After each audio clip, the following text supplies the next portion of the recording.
तो अर्हतो सम्मा समुदस नमो तस् भगवतो अर्हतो सम्मा समुदस नमो तस् भगवतो अर्हतो सम्मा समुदस। तथागत गौतम बुद्ध भगवान का सब बुद्ध से लेकर तणहंकर बुद्ध सभी बुद्धों को मैं पूजनीय भिक्षु संघ गायक संचालक वक्तागण श्रोतागण सबकी तरफ से सत सत नमन करता हूँ और अंजलिवद याचना करता हूँ कि सभी का कल्याण हो, सबका मंगल हो, सबका दुख समाप्त हो। पिछले बार जो मैंने बोला था उसमें वहां तक कि जो हम पैदा होते, जो ये दुख है, ये दुख से ही पैदा होता है। मैंने यहाँ रोकी थी अपनी बात। ये दुख से ही पैदा हो, दुख से क्यों पैदा होते? भगवान बुद्ध ने कहा ये शरीर ही दुख है। जब शरीर अपने माम इटसेल्फ दुख है। भगवान ने कहा ये दुख है पूरा शरीर। उन्होंने फिर ये कहा बाय राइजिंग ओनली दुख राइजिज, बाय सीजिंग ओनली दुख सीजिज।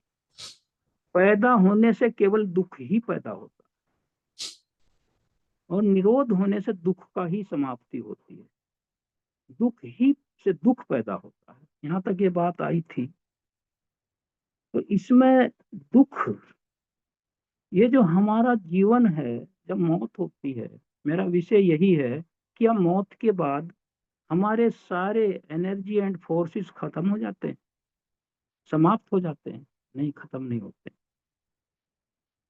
सिर्फ शरीर खत्म होता है। जो हमारे माइंड में जन्म जन्मांतर के पिछले जन्मों के जो चित्त में विकार पड़े हुए हैं, राग द्वेष मोह तृष्णा, ये तो नेगेटिव फॉर्म है। या फिर अच्छे कर्म जो हमने किए वो भी, सारे के सारे ऑल टुगेदर इकट्ठे, वो सारे साथ चलते। एक गठरी जैसे बांध दो सभी की, इसमें सभी तरह के अनाज हों, सभी तरह के फल हों, कुछ कड़वे हों, कुछ मीठे हों, कुछ खट्टे हों। तो इसी तरह के हमारे जो कर्म है भिन्न भिन्न प्रकार के, उनका एक समग्र रूप से लेखा जोखा जो हमारे चित्त में चलता है, वो खत्म नहीं हो। वो पता नहीं असंख्य जन्मों तक, जब तक उनका कर्म का फल ना हम भोग लें, तब तक वो कटता नहीं। जैसे किसी साहूकार से कर्जा लिया, वो तब तक मांगने आएगा जब तक उसे ब्याज सहित चुका नहीं। वो खड़ा हो जाएगा, सबके सामने मांगेगा, इंसल्ट करेगा। इसी तरह ये शरीर दुख है। कभी भी इसमें कुछ हो जाता है, पता नहीं चलता कहाँ हो जाए क्या हो। तो जब वो उसका कर्जा हम चुका देंगे, फिर वो मांगने नहीं आएगा। तो इसी तरह जब हमारे पुण्य कर्म हमारे सारे दुष्कर्मों को समाप्त कर दे, तो दुख की समाप्ति होगी। लेकिन अच्छे कर्म पे भी जन्म होगा, अच्छी जगह होगा। यदि खराब जगह ही, मनुष्य योनि में जाएगा, पशु नहीं बनेगा, राक्षस नहीं बनेगा, लेकिन अच्छे घर में जाएगा, सुखी रहेगा। लेकिन ये शरीर तो दुख है, इससे तो छुटकारा नहीं है ना। जो पैदा होगा दुख तो होगा। जो पैदा होगा वो बीमार भी होगा, वो बूढ़ा भी होगा, उसके बाल सफेद होंगे, दांत भी झड़ेंगे, आई साइट भी कमजोर होगी, झुर्रियां भी आएंगी, हड्डियां भी कमजोर। इससे कैसे छुटकारा हो? ये चीजें इतनी, मैं कहता हूँ ये मेरा शरीर है, मेरा कहाँ है ये? क्या मेरे शरीर पे, मेरे बालों पे मेरा कंट्रोल है? सफेद हो रहे, रोक के दिखाओ। कोई कहता मेरे बाल है, रोको। झुर्रियां आने से रोको, दांत गिरने से रोको, आयु बढ़ने से रोको, आई साइट कमजोर होने से रोको। तो फिर मेरा नियंत्रण क्या है इस पर? यही इग्नोरेंस है कि ये मैं, माई, मीन, मैं, मेरा, मुझे, यही इग्नोरेंस है। ऐसे संसार इससे नहीं निकलता। बुद्ध का ज्ञान यही है। तो ये जो वहीं पर लास्ट पर मेरा ये था। आगे भगवान बुद्ध क्या कहते हैं? वो कहते हैं ये जो कर्म है, कम्मा पाली में कहते हैं कर्म, संस्कृत में कर्म कहते हैं, कम्मा पाली में कहते हैं, ये एक्शन को कहते हैं। जो हम एक्शन लेते हैं, केवल कौन से एक्शन? जो इरादे से किए जाते हैं, इंटेंशनल। मैं आज उसको गोली मारूं, इस तरह सोच के अब मैं आईएएस की परीक्षा में पास बैठूंगा और पास होऊंगा। रिजोल्यूशन होना चाहिए, संकल्प होना चाहिए। वो कर्म काउंट होते हैं हमारे लेखे जोखे में। और जो ऐसे ही हो जाते हैं, हम जा रहे हैं गाड़ी से, हमारी गाड़ी के नीचे कितने कीड़े मकोड़े मर रहे हैं, तो क्या मैं कीड़े मकोड़े मारने निकला घर से? मैं तो ड्यूटी पे जा रहा हूँ।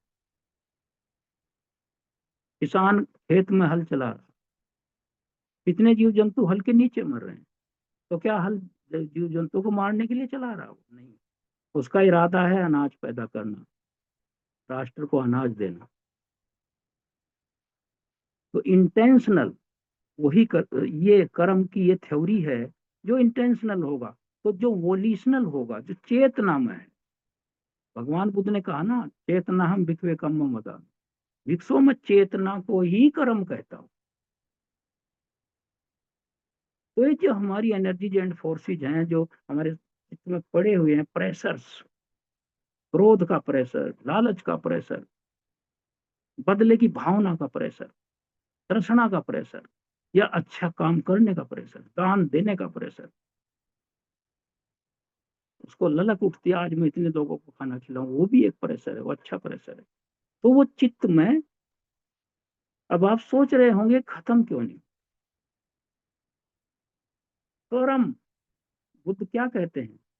कर्म चाहे अच्छा हो या बुरा हो, उसका एक स्वभाव है, वो आगे बढ़ता है। कंटिन्यूटी, निरंतरता उसका इनहेरेंट कैरेक्टर।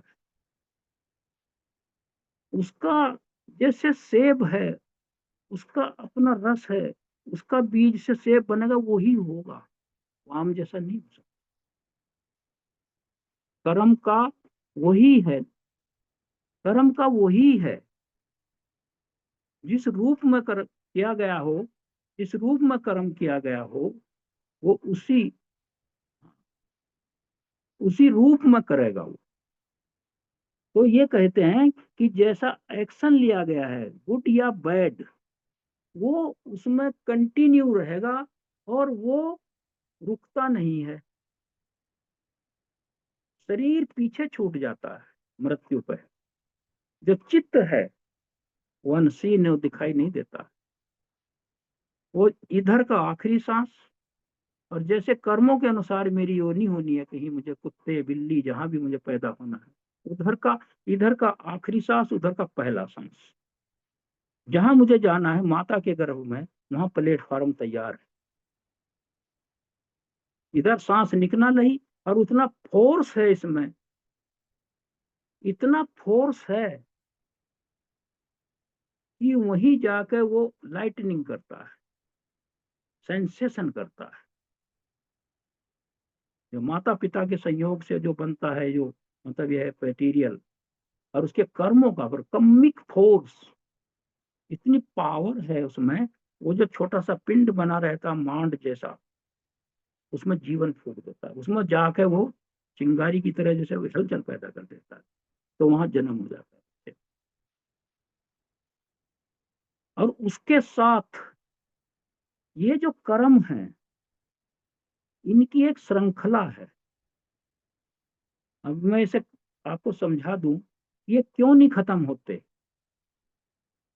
अब उदाहरण दे रहा सिंपल, मान लिया कोई आदमी किसी की हत्या कर रहा है, इसे ध्यान से सुनिए आप, it is very important to note. मान लिया कोई आदमी किसी की हत्या कर रहा, तो उसका चित्त कैसा होगा उस समय? उसमें क्रोध भी होगा, नफरत भी होगी, हिंसा भी होगी, बदले की भावना भी होगी। तो और चित्त ऐसा तो है नहीं कि एक रॉड है।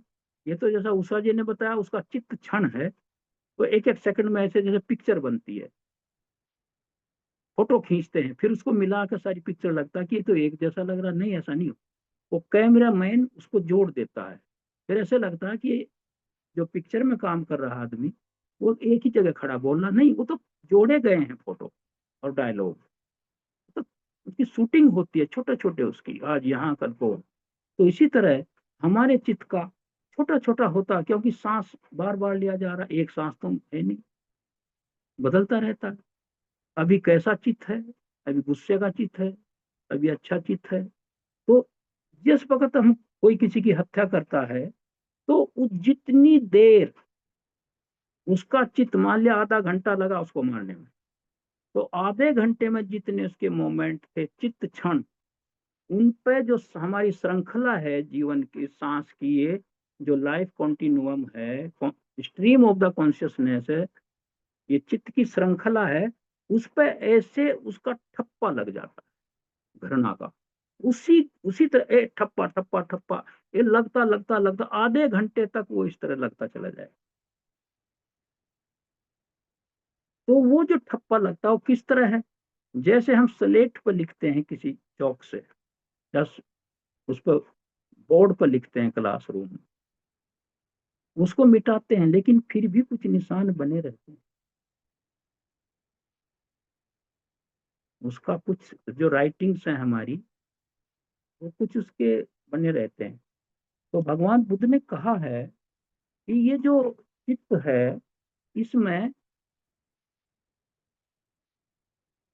पैलिम्सेस्ट लाइक उदाहरण दिया है नारद भंते ने अपनी किताब में the vision of the Buddha.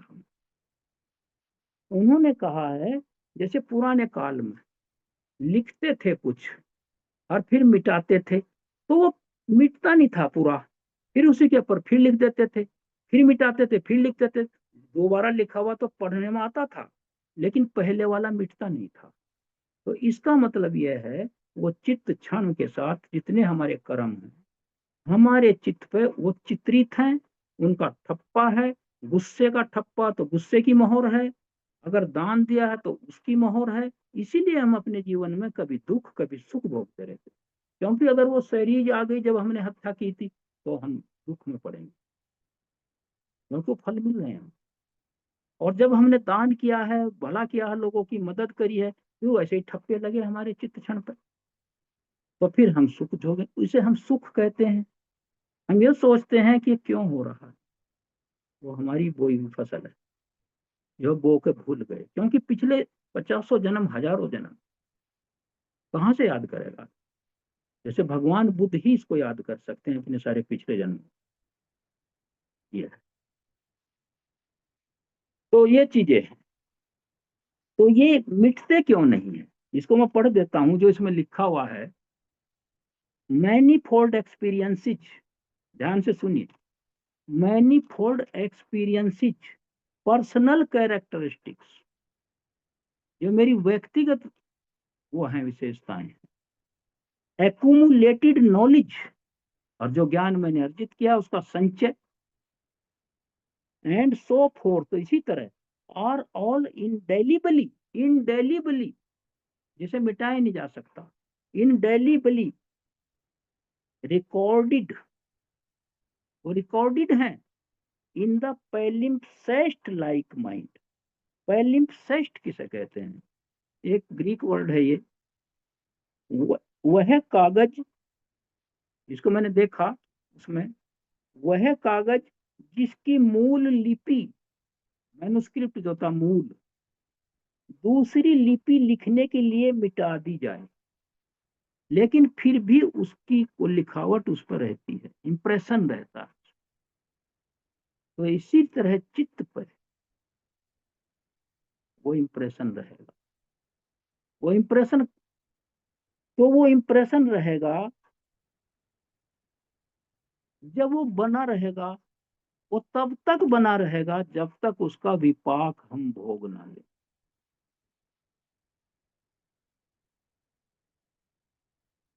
ये इसका कारण है। जो स्ट्रीम ऑफ द, क्या कहा था बनते नाग Sen,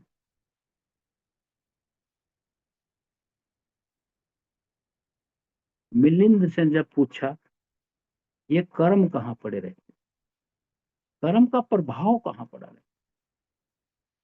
where does do the influence of the karma lies, underlie कहाँ करता है। अंत्यनाग सेन ने क्या कहा, राजा आपके पास कोई आम का बगीचा है? जी बनते जी है। उसमें जो आम फरवरी में उसका बौर आता है, फूल आते हैं, और फिर मई जून में आम बन जाता है, वो आम कहाँ पड़ा रहता है आम के पेड़ में? मिलिंद पन्नों में आप पढ़िए, बहुत इंटरेस्टिंग है ये। कर इसे समझने के लिए बहुत अच्छा उदाहरण है, वो कहाँ पड़ा रहता है। फिर उन्होंने पूछा आम कहाँ पड़े रहते हैं, तो राजा कहने लगा उसी में रहता है, पेड़ में, एक जगह नहीं रहता, उसकी एनर्जीज एंड फोर्सेज है।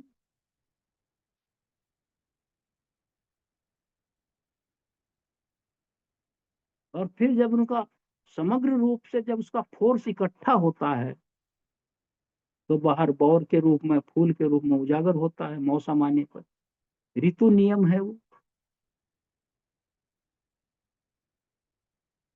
फिर वो आम बन जाता है। तो इसी तरह हमारे कर्म, हमारे चित्त और चेतना में जो श्रृंखला है, वो पड़े रहते, फिर वो वेदनाओं के माध्यम से प्रदर्शित होते। सुखद वेदना, अगर अच्छा काम किया है और वो मेच्योर हो गया उधर, क्योंकि मेच्योरिटी की भी ड्यूरेशंस है, जैसा कर्म करेंगे उतनी ही उसकी मेच्योरिटी अवधि होगी। कुछ ऐसे कर्म हैं जो पड़े हैं जन्म जन्मांतर, कमजोर हैं, नेगेटिव हैं लेकिन कमजोर हैं। सपोज किसी को थप्पड़ मार दिया, तो पढ़ा है वो, क्योंकि अच्छे कर्म भी हैं, तो अहोसी कम्मा कहते हैं उसको, साइलेंट रिजर्व कम्मा भी कहते हैं। वो कभी कभी समाप्त भी हो जाते हैं, फल नहीं दे पाते क्योंकि कमजोर हैं। जैसे अंगुली माल का केस ले लीजिए, 999 हत्या की,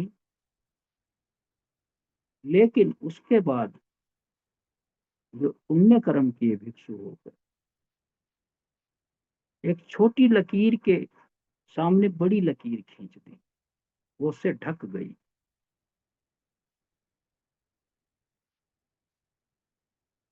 तो पड़े तो हैं, फोर्स खत्म हो गया, कमजोर हो रहा। और कुछ ऐसे कर्म हैं जिसमें हमारी नफरत है, राग द्वेष मोह है, परमानेंट दुश्मनी है, या इतना मोह है कि वो उस मोह पास में बंधा हुआ है, उपादान में चला गया है, तो उनका फोर्स तो इंडेलिबल है, अमिट है। तो ये जो चित्त जो दूसरे चित्त में, और ये भी नहीं है कि पहला चित्त जो उसको लेकर वहां चिनगारी कर रहा है, और या वहां इग्निशन कर रहा है माता के गर्भ में, और या वहां अपनी छाप छोड़कर नए जन्म की स्थापना कर रहा है, वो चित्त क्षण वहां ऐसा करके समाप्त हो जाता है। क्योंकि चित्त क्षण तो समाप्त ही हो जाता है, अगला चित्त क्षण की राइज होता है।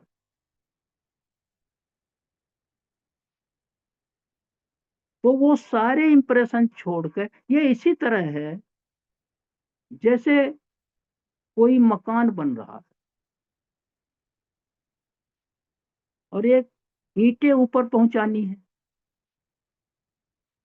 तो कुछ तो जो एक जगह हमने स्टॉक लगा रखा ईंटों का, वहां से एक मजदूर ईंट उठा रहा है, फिर 2 फीट पे एक आदमी खड़ा है, फिर आगे खड़ा है, आगे खड़ा है, फिर एक सीढ़ी पर खड़ा है, फिर खड़ा सीढ़ी पर 4 आदमी खड़े हैं, फिर एक ऊपर खड़ा छत पर जहाँ बन रहा है।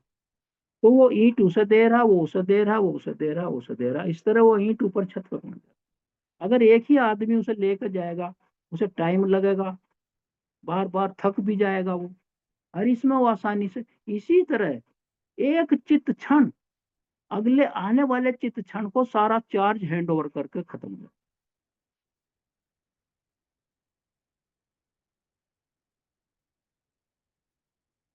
जैसे कोई सरकारी कर्मचारी, जो सरकारी या कोई भी संस्थान हो, बिजनेसमैन का भी हो चाहे, जब उसका ट्रांसफर होता है वहां से, तो अपना सारा चार्ज नए अधिकारी को सौंप जाता है। तो जो एराइजिंग चित्त क्षण है, या डिसीजिंग चित्त क्षण, सॉरी, जो खत्म हो रहा है मृत्यु पर, वो एराइजिंग चित्त क्षण को, थॉट मोमेंट को, सारे, ये क्या लिखा है, मल्टीपल मैनीफोल्ड एक्सपीरियंसेस जो रिकॉर्डेड है चित्त में, इंप्रेशंस हैं जिनके पेलिम्सेस्ट लाइक, जैसे ये पर्सनल कैरेक्टरिस्टिक, जैसा उसका स्वभाव है, जो रोज जानबूझ के करता रहा वो, एक्यूमुलेटेड नॉलेज भी, वो भी साथ चलती है। तभी तो कुछ बच्चे प्रोडिजियस चाइल्ड होते हैं। जन्म से 2 साल का बच्चा 10 साल तक की बच्चे से ज्यादा इंटेलिजेंटली बात करता है। और एक 10 साल का बच्चा इतना मेंटली स्लो है कि वो 10 साल 2 साल के बच्चे की तरह बात करता है। तो जैसी उसकी एक्यूमुलेटेड नॉलेज होगी, वो भी ट्रांसफर होगी। मेधावी छात्र है वह बचपन से ही, ऐसे थोड़ी है कि हमारे यहाँ पैदा हो गया हमने मेधावी बना दिया। हमारा लालन पालन केयर है, टीचर की भी मेहनत है, लेकिन उसके पिछले पुण्य कर्म जो पड़े हुए हैं, वो ज्यादा मैटर करते हैं। आगे तुम सेप दे रहे हैं, इनका भी योगदान है, ऐसा नहीं है। वो तो उसको बल्कि रिमाइंड करते हैं, वो जुड़ जाता है उसमें। तो ये उसी तरह होता है, ठीक उसी तरह। अब आप देखिए कि कैसे पड़े रहते हैं भाई, सिंगर गा रहा है, रिकॉर्डिंग चल रही है, वो जो वाइब्रेशंस हैं उसको पकड़ रहा है माइक्रोवेव के माध्यम से, जो हमारा एपरेटस है जिसे स्पीकर कहते हैं, और उसमें तार जुड़ा हुआ है, और उसमें करंट भी है, और उसमें वो फिर नीचे एक डिस्क है, और उस डिस्क पे वो घूम रही है सुई चारों तरफ, और वो लकीरें से बना रही है, गोल गोल लकीरें बन रही। वो उसमें आरोह अवरोह भी है, जो कभी ऊंचे गाता है, कोई नीचे गाता है, कभी दुखी भी आवाज है उसमें। तो जैसी भी साउंड होगी, उसी साउंड के अनुसार वाइब्रेशन होता है। ये तो मोटी बात है जो आप समझो।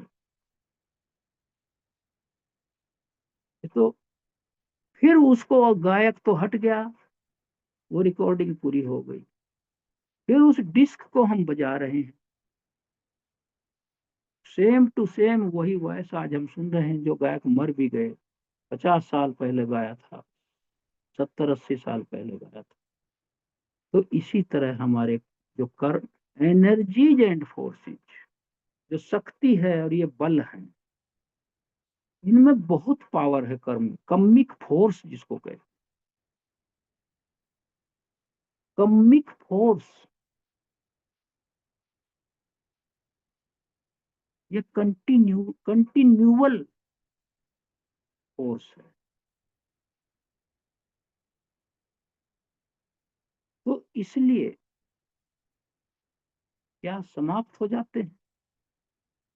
बुद्ध कहते हैं नहीं, क्योंकि उनमें फोर्स है, वो न्यूट्रल नहीं हुए। जर्मिनेशन फोर्स है, जर्मिनल फोर्स है।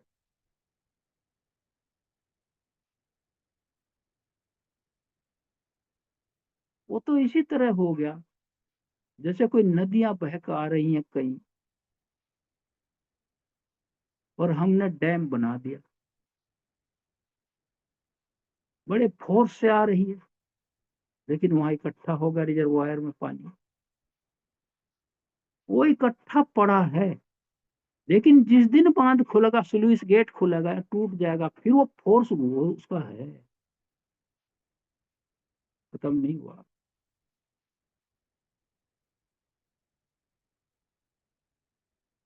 तो जो ईंट मजदूर को ईंट पकड़ा रहा है, इसी तरह वो चित्त क्षण हमारा डिसीजिंग, च्युति क्षण जिसको कहते हैं,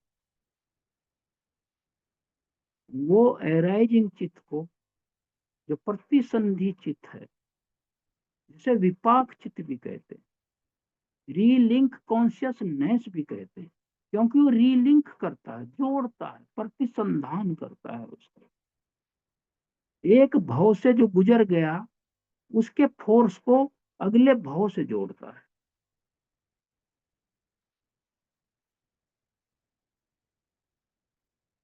वे खत्म नहीं होते, और इनको खत्म करने के लिए बुद्ध को 4 असंख्य 1 लाख कल्प लग गए।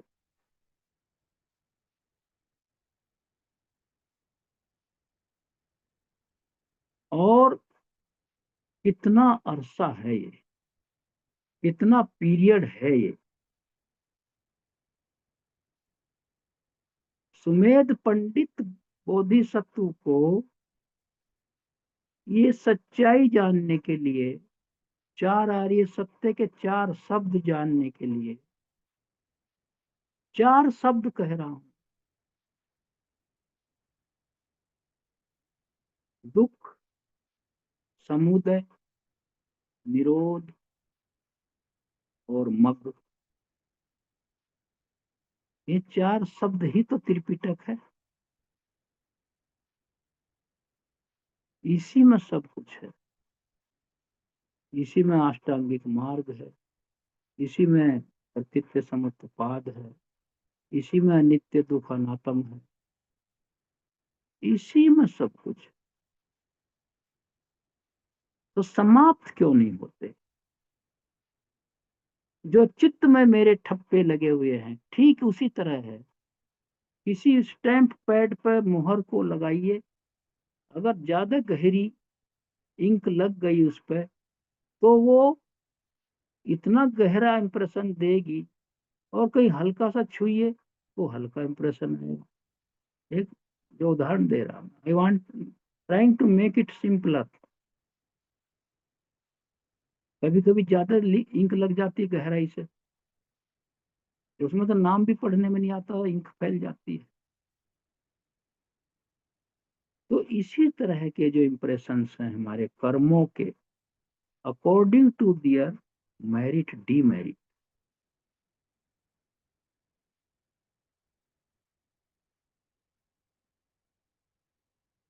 वो स्ट्रीम ऑफ द कॉन्शियसनेस, जैसे लाइफ कंटिन्यूअम, भवंग चित्त भी कहते हैं, भाव अंग भवांग, जो चलाता है शरीर की ऊर्जा जो है, उसमें वो चित्रित रहते हैं, पोर्ट्रेयल है उनका।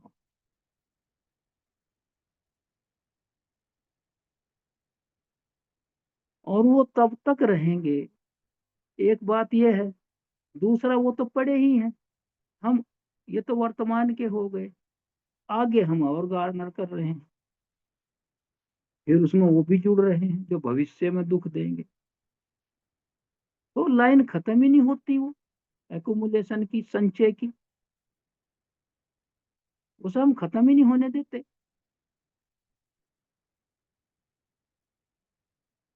तो ये ऐसी मेज है या पजल है, लेबरंथाइन है, जिसको कहते भूल भुलैया जैसी है ये, इससे निकलना बहुत विकट है, बहुत कठिन है। इसको तोड़ा भगवान बुद्ध ने, मिथ को। मिथ क्या है? मिथ तो एक ऐसा है जो हमने बना रखा, वो तो एक छोटा शब्द है, इग्नोरेंस कहिए इसको, सियर इग्नोरेंस, विशुद्ध अज्ञानता, अविद्या।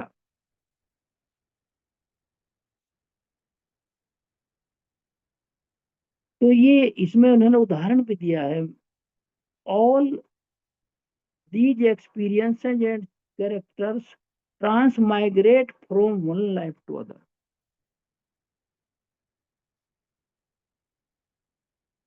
Action not soul.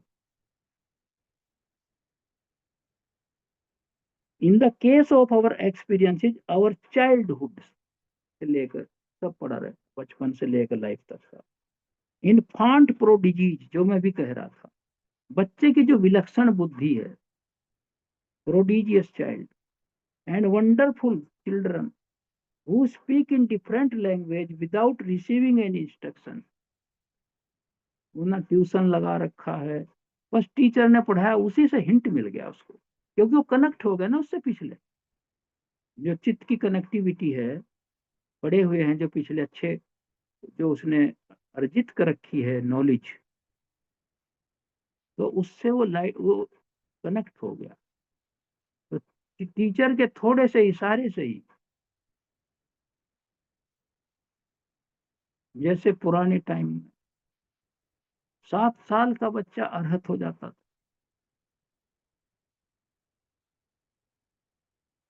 क्योंकि वो बुद्ध काल में ही पैदा हुए, उनका फिर समापन होना था, अर्हत होना था।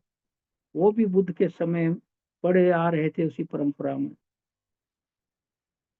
सारा स्टाफ जैसे इकट्ठा हुआ और सबकी विदाई हो गई, मेच्योरिटी हो गई सब। Are not worthy example of the continuative principle of karma. ये क्या वर्ड यूज किया है, कंटिन्यूएटिव प्रिंसिपल ऑफ कम्मा,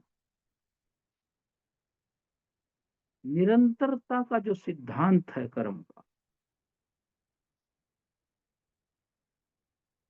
अब इसमें ये तो समस्या है, निदान क्या है, बुद्ध ने निदान ही तो ढूंढा, लोक ने तो समस्याएं खड़ी करी और झूठी मिथ्या भावनाओं पे अपने को धर्मगुरु मान बैठे, जैसे आलार कालाम उद्दक रामपुत्र, और उधर उर्मिला का सब अपने को मठाधीश घोषित कर रखा था, क्योंकि वही मति भ्रम था। बुद्ध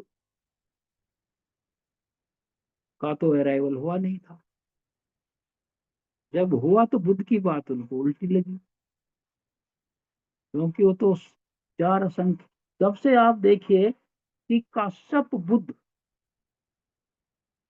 के बाद गौतम बुद्ध हुए, और ये चार असंख्य 1 लाख कल्प कहा था दीपंकर भंते ने, बुद्ध ने सुमेध पंडित को। तो आज से चार असंख्य 1 लाख कल्प बाद बुद्ध होगा, उसके बाद 28वें बुद्ध हुए गौतम बुद्ध। फिर जितने बीच में इंटरमिटेंट बुद्ध हुए, वो घटती चली गई अवधि, किसी ने चार असंख्य कहा, इतने का। तो ये बात है, मैं ये कहना चाह रहा था कि ये इतना जबरदस्त फोर्स है, हमारा कम्मिक फोर्स है, ये सारी चीजें लेकर पैदा होता है, और इसका कंटिन्यूटी प्रिंसिपल ऑफ लाइफ है। ये ऐसा इंट्रिकेट लॉ है, कैसा लॉ है ये, जैसे पानी है, किसी बर्तन को टेढ़ा कर दीजिए आप, किसी चीज के सहारे लगा के टेढ़ा कर दीजिए, फिर उसमें पानी भरिए।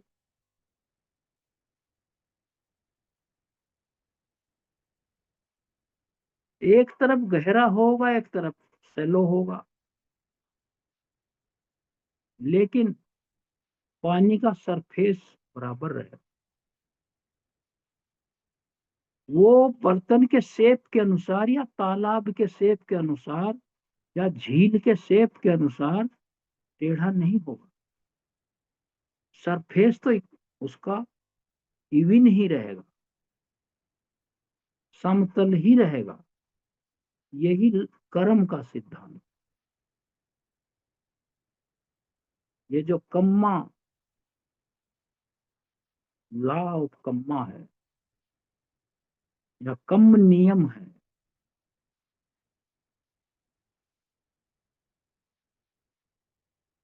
वो अपना स्वभाव नहीं बदलता।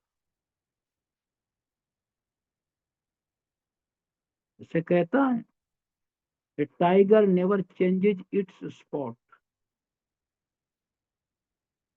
एक चीता के जो स्पॉट हैं, उसके जो स्किन पे, बालों पे, वो उसके बच्चों पे भी ऐसे ही होते हैं। A tiger never changes its spot. वो इस ऐसा वो है, वो लॉ ऑफ कम्मा। और उसमें इतने एनर्जीज एंड फोर्सेज हैं, हमारे एक्यूमुलेटेड हैं, कि हम उनको करके तो भूल गए। फिर उन्हें हम भाग्यवाद का एक भ्रामक नाम दे रहे हैं, फेटलिज्म। ये तो भाग्य है मेरा, किस्मत है मेरी, ऐसा ही लिखा था, ऐसा ही होना था, इसे कौन टाल सकता है। ऐसी ही सर्टेन हमारे जो भी आराध्य हो, उनकी ऐसी इच्छा थी।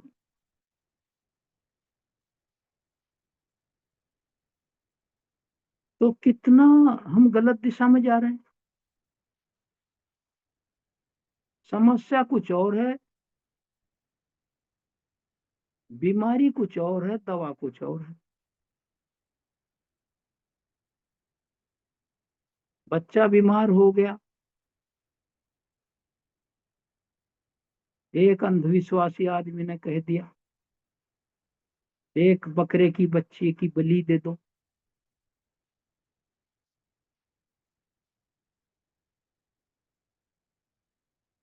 आप देखिए, विडंबना है लोक की। हम ये भी नहीं देखते, क्या दूसरे के बच्चे की जान लेकर मेरा बच्चा सुरक्षित रहेगा।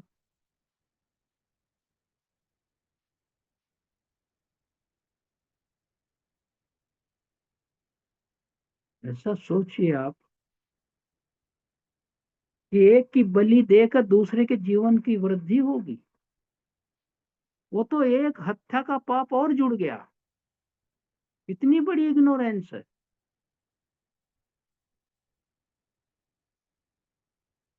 तो इसलिए कम नहीं होते ये।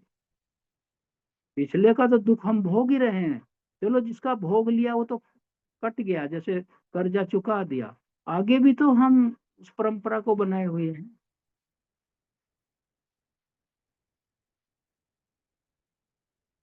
अगर हम फुल स्टॉप लगा दें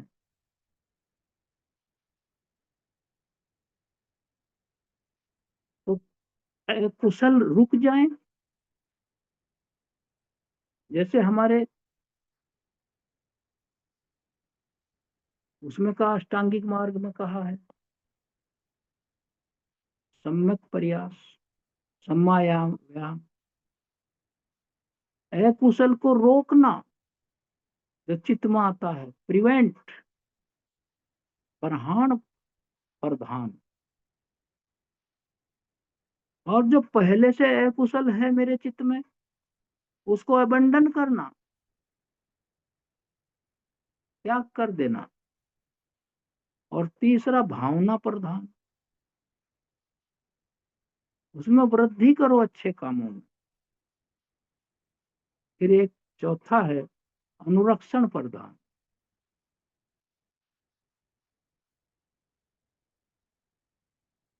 तो ये चीज है। तो कैसे कम कैसे होगा ये? पहले तो हम सम्यक व्यायाम के अनुसार अकुशल कर्मों के अराइजिंग को रोकें।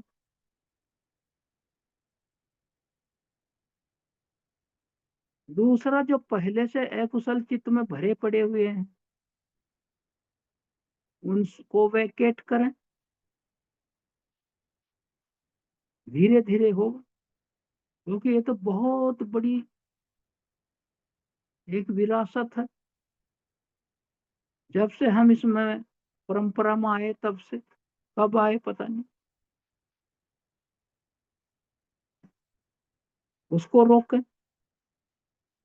अबंडन करें। जो अवांछनीय तत्व है उनको बाहर निकालें चित्त से। जैसे अवैध अतिक्रमण कार्यों को पुलिस हटा देती है, जो जबरदस्ती किसी के प्लॉट पर मकान पर कब्जा किए बैठे हैं। तो हमारे चित्त के मकान पर, जो हमारी चित्त की है, वहां अतिक्रमण हुआ पड़ा है पहले से।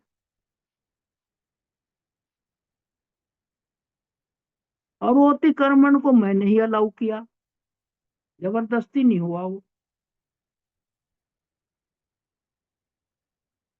चोरी भी मैं नहीं करी, हत्या भी मैं नहीं करी, व्यभिचार भी मैं नहीं किया, झूठ भी मैं नहीं बोला, और सब प्रकार का नशा भी मैं नहीं किया।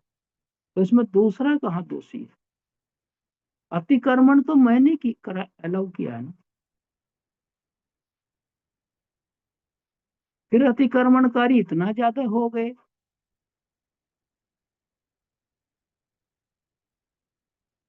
फिर पागल खाने की तरह जैसे नौबत नौबत आ गई। अब कहाँ भागू? तो ये मानसिक संतुलन तभी बिगड़ते हैं।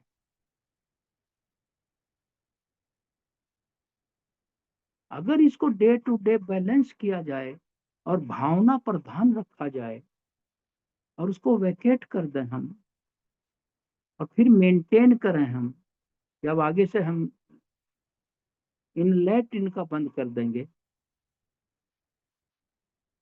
तो फिर तो कोई चिंता नहीं है। ये बात है इसमें। ये ऐसा इंट्रिकेट लॉ है, उलझी हुई गुत्थी है ये, जिसे भगवान बुद्ध ने सुलझाया।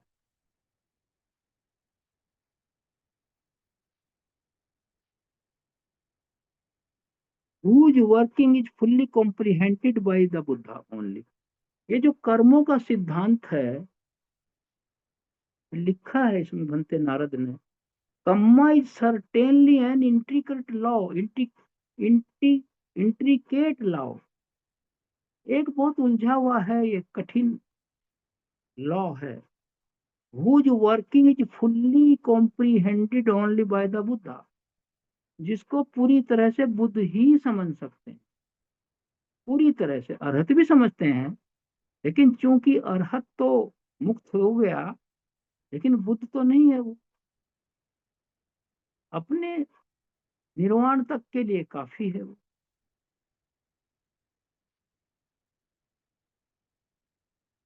The Buddha AIIMS, Buddhist AIIMS, ये बहुत इंपॉर्टेंट बात कहने जा रहा हूं। The Buddhist aims at the final destruction of all कर्म। हमें सारे प्रकार के कर्मों का विनाश करना हो। डिस्ट्रक्शन ऑफ कर्मा इज निर्वाण।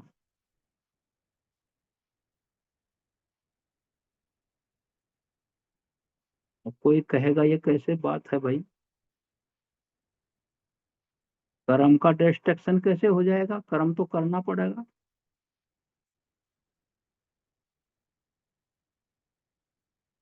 ये तो आप कर्म का ही विनाश कह रहे हैं, कोई इग्नोरेंट आदमी कहेगा। हम रोज कर्म करते हैं और आप कर्म का विनाश करने के लिए कह रहे हैं। कर्म का विनाश कैसे होता है? सक्काय दिट्ठी का विनाश करो पहले।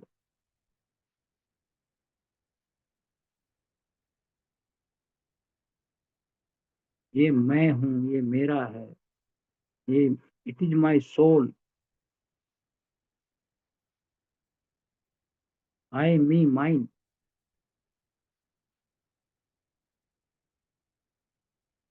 इससे निकलो। जितने मिथ्याशील हैं, मिथ्या व्रत हैं, उनका प्रहाण करो, इरेडिकेट करो। फिर विचिकित्सा है,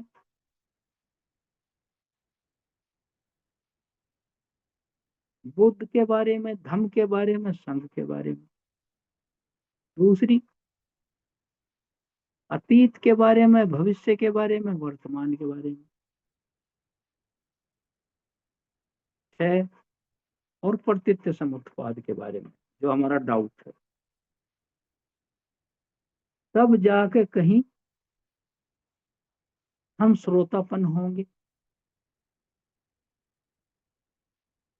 तो 25% तो काम बन गया। फिर हमने काम छंद और प्रतीक, जिसमें राग द्वेष मोह सब तरह की बातें आ गई, सब आ गया उसमें। उसको छीन कर हमने कमजोर किया।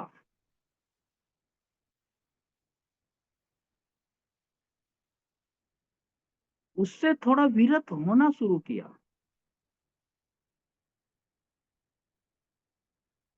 विमुख होना शुरू किया। उसमें हम दूर भागने लगे कि ये तो नुकसान है। काम वासना, जो काम लिप्सा है, काम चेष्टा है, उसकी चाहत है, उसको घटाया।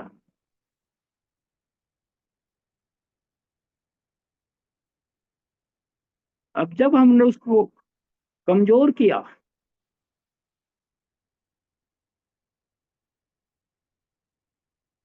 कमजोर किया, जैसे कैसे कमजोर किया?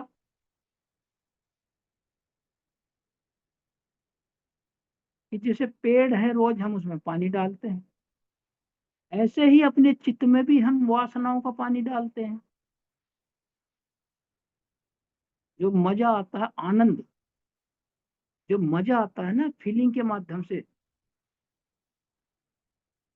वो उसका डाइट है। तो यही तो मैं कह रहा था, अतिक्रमण किसने करवाया? मैंने। चित्त में पर स्त्री भोग, पर स्त्री गमन,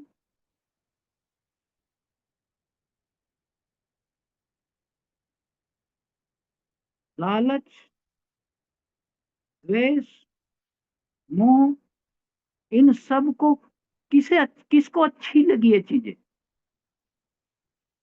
चित्त को। किसने अलाउ की इनकी एंट्री? चित्त ने, कुशल चित्त ने।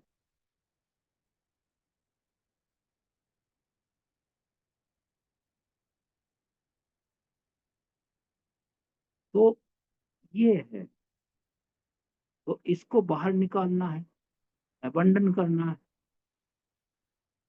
फिर आ गया, इनका हमने कमजोर किया। पेड़ में पानी डाल रहे हैं, पानी डालना बंद कर दिया। आपने देखा होगा उसकी जड़ें इतनी गहरी हैं, कुछ समय तक तो हम पानी डालते हैं पेड़ के पौधे में, जब तक वो लगाते हैं। फिर वो बड़ा हो गया, फिर आप उसमें पानी की जरूरत, आपकी जरूरत ही नहीं रही उसको। और जमीन के नीचे जहाँ वाटर रिचार्ज होता है, इतना वाटर लेवल है, वहां तक जड़ें पहुंच गई हो, तो वहां से डाइट लेने लगा। तो उसका तो सुखाना मुश्किल है फिर।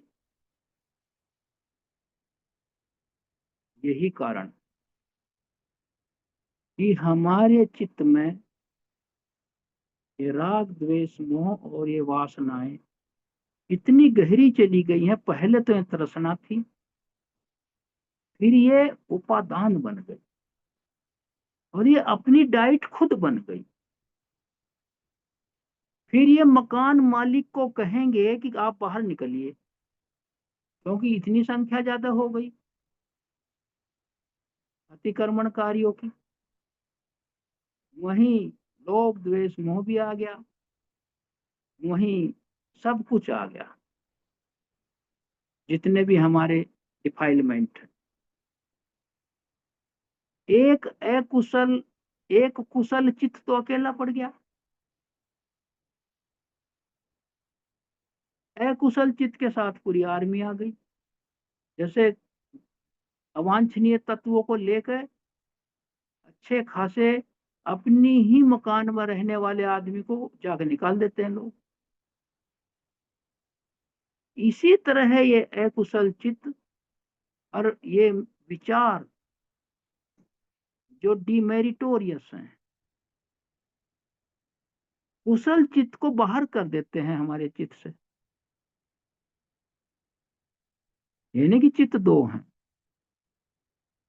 उसकी जो कुशल फीलिंग है उसे डिलीट कर दे। और सोचता ही नहीं फिर अच्छी बात। तो 100% कब्जा हो गया। तो फिर ये कैसे कटेगा? शरीर तो पीछे रह गया। और ऐसा चित्त जो पूरी तरह से विकृत है, पोल्यूटेड है, तो फिर पुनर्जन्म, कभी राक्षस योनि, कभी पशु योनि, असुर योनि, 31 भूमियों में घूमता रहेगा। जीव जंतुओं की योनि। तो एनर्जीज एंड फोर्सेज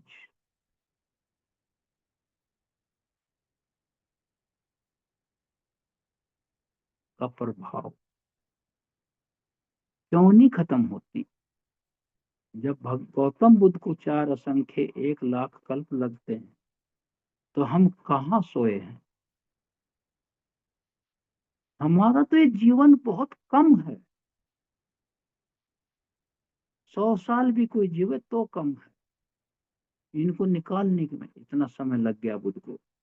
ऐसा भी नहीं है, निराश होने की भी जरूरत नहीं है। यही तो बुद्ध का मार्ग है।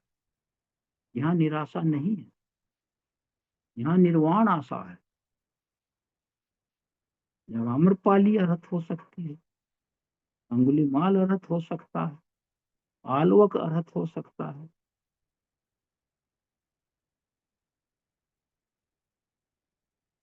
मेहनत पर है। यही बुद्ध का आखिरी संदेश था। क्या कहा? निर्वाण सैया पर लेटे हुए बुद्ध ने क्या कहा? भिक्षुओं, ये सब संस्कार अनित्य हैं। अपनी मुक्ति के लिए प्रयास करते रहो।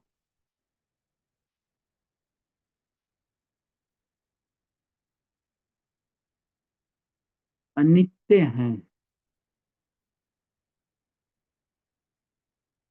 पंचस्कंद भी अनित्य हैं, संस्कार भी नहीं अनित्य।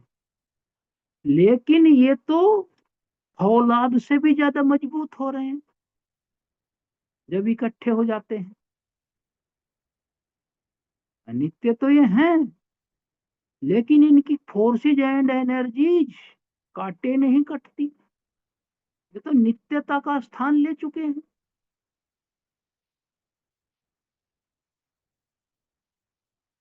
लगता है ऐसा कि बस नहीं कटेगा, ये नहीं, ऐसा नहीं है, फिर भी अनित्य ही है।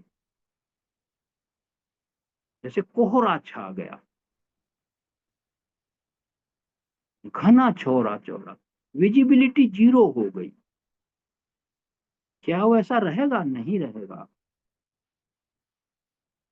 वो अनित्य है। सूरज निकलेगा, ज्ञान का सूरज निकलेगा, प्रज्ञा का सूरज निकलेगा। लगे रहो।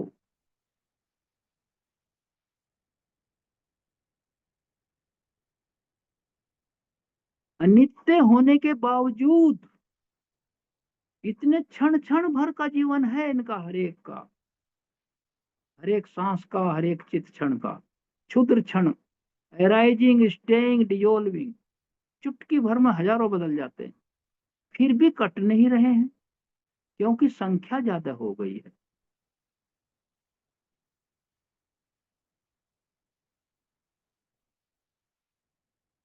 भीड़ बहुत हो गई, कहां से शुरू करें?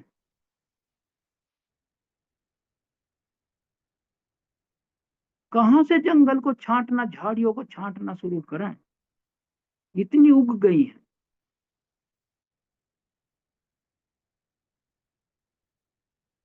अनित्य पंचस्कंधों में ऐसा दुख बैठ गया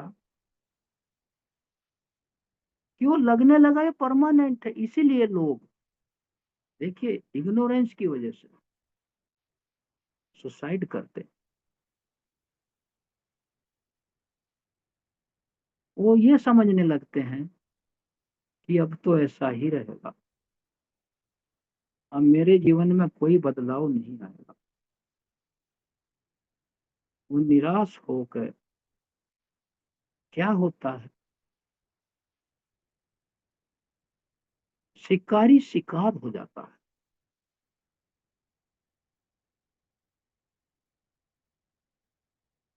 हंटर बिकम्स द हंट।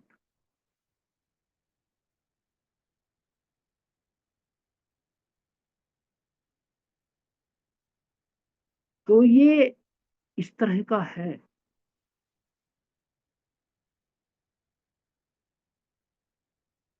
अभी ये बहुत इंटरेस्टिंग है, और अभी इसमें मैं पूरा नहीं कर पाऊंगा आज इसको। आपको भी लग रहा होगा इसमें बहुत गुत्थियां हैं, तो आज मैं यही रोकूंगा इसको, और फिर इसका कैसे काटना है पूरी तरह से, वो सब मैं फिर एक्सप्लेन करूंगा। आपने ध्यान से सुना सबने, मैंने भी सरलतम शब्दों में समझाने का प्रयास किया। आशा है कि समझ में आया होगा। बस क्या बस इस पर फॉलो करने की जरूरत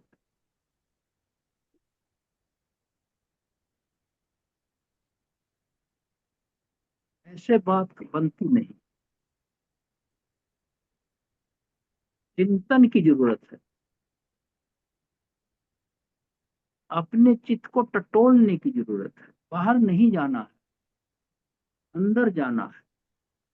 बाहर कुछ नहीं है, बाहर तो साइंस ऑब्जेक्ट है फंसाने वाले।